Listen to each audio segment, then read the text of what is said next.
Roulette बताएं sir. 7 मई को मिठनपुरा थाना क्षेत्र अंतर्गत में भारत माता चौक के पास एक मोटरसाइकिल पर 2 अज्ञात अपराधियों के द्वारा Viresh Poddar, pressure Shyam Kumar Poddar, BMP 6 road के पास में ही ये प्लाईवुड के व्यापारी हैं। इनको इन दो अज्ञात अपराधियों के द्वारा गोली मार दी गई थी, जिसको पुलिस ने पहुंच करके उनको इलाज के लिए हॉस्पिटल में भर्ती कराया। अभी वो इलाजरत हैं। उस घटना के लिए जो वीरेश पोद्दार हैं, उनके पिताजी के द्वारा फर्द बयान के आधार पर मिठनपुरा थाना कांड संख्या 108-25 दर्ज किया गया था। उसमें उद्भेदन के लिए मेरे द्वारा सिटी एसपी और एसडीपीओ 1 टाउन और मिठनपुरा थाना और डीआईओ की टीम के साथ एक एसआईटी का गठन किया गया था। एसआईटी लगातार उसमें इन्वेस्टिगेशन कर रही थी। सीसीटीवी कई घंटों की, सैकड़ों घंटों की सीसीटीवी का हम लोग ने अवलोकन किया पूरे शहर का।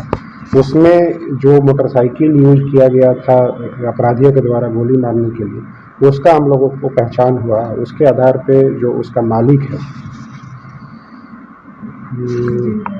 दीनदयाल यादव, ये दरभंगा का है, उसकी गिरफ्तारी हुई और उसके द्वारा और भी कई चीज़ें बताई गई। और हमारे जो इन्वेस्टिगेशन से हम लोगों को कुछ इनपुट पता चला, उसके आधार पे हमारी टीम जो है लगातार बुलंदशहर और गाजियाबाद में कैंप कर रही थी कई दिनों से। और उसमें जो एक शूटर जो कि मोटरसाइकिल को आगे चला रहा था, बैठा हुआ था, तो उसको हम लोगों ने गिरफ्तार किया, जिसका नाम है अभिषेक उर्फ विशु। पेशर ओमवीर सिंह, ये बुलंदशहर का है, बुलंदशहर राज्य का है। इसके अलावा जो पीछे बैठा हुआ था, उसकी भी गिरफ्तारी का प्रयास किया गया, लेकिन अभी तक उसकी गिरफ्तारी नहीं हुई। उसकी गिरफ्तारी के लिए लगातार प्रयास किया जा रहा है, वो भी बुलंदशहर का है। इसमें अन्य अपराध कर्मी भी शामिल हैं, जिसकी गिरफ्तारी के लिए हम लोग प्रयास कर रहे हैं। ये जो गिरफ्तार हुआ अपराधी है अभिषेक उर्फ विशु, इस पे लगभग 11 केस अलग अलग थाना क्षेत्र में, ज़्यादातर जो है बुलंदशहर में ही इसके ऊपर FIRs हैं। जो अन्य अपराधी हैं उनके भी लंबे चौड़े आपराधिक इतिहास हैं। और जो मुख्य कारण है इस घटना का, उसमें जो वीरेश पोद्दार हैं, जो तथाकथित व्यापारी हैं प्लाईवुड के, ये उसी आड़ में शराब का व्यापार भी करते थे। शराब के व्यापार में इनका जो गोडाउन है, वहाँ पे शराब उतारी जाती थी। उस चीज़ पे भी हम लोग इन्वेस्टिगेशन कर रहे हैं और आगे सबूत मिलने पे आगे कार्रवाई करेंगे। और उसी लेन देन में ये बुलंदशहर के जो शराब विक्रेता, शराब जो माफिया है, उसके साथ ये व्यापार करते थे। उसी में जो पैसे का लेन देन का विवाद था, इनके द्वारा पैसे दिए नहीं गए थे उसको, उसी विवाद में गोली मारी गई है, मरवाई गई है।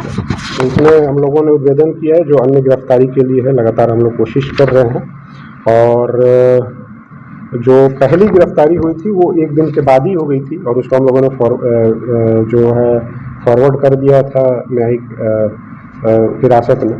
और उस अभी जो ये अपराधी अभिषेक विशु, इसको हम लोग अभी रिमांड पे लेके और भी आगे पूछताछ करेंगे।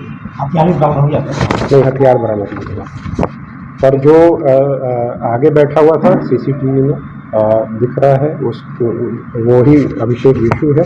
उसका टेक्निकल इनपुट के आधार पे भी और टेक्निकल जो हमारे पास एविडेंस है उसके आधार पे भी ये पुष्टि हुई है। लोकल लोग को मिले हुए नहीं, लोकल लोग ने, ये जो दीनदयाल है, दीनदयाल यादव, उसने केवल अपनी मोटरसाइकिल उपलब्ध कराई थी। दीनदयाल भी शराब का व्यापारी है और वो बुलंदशहर का जो व्यापारी है, जो शराब का माफिया है, उसके साथ जुड़ा हुआ था। उसी के कहने पे इसने मोटरसाइकिल उपलब्ध कराई। कितना पैसा सर फंसा हुआ था कुछ पता? ये एग्जैक्ट अमाउंट अभी बताना, अभी इन्वेस्टिगेशन का पार्ट है, एग्जैक्ट अमाउंट बताना अभी उचित नहीं होगा।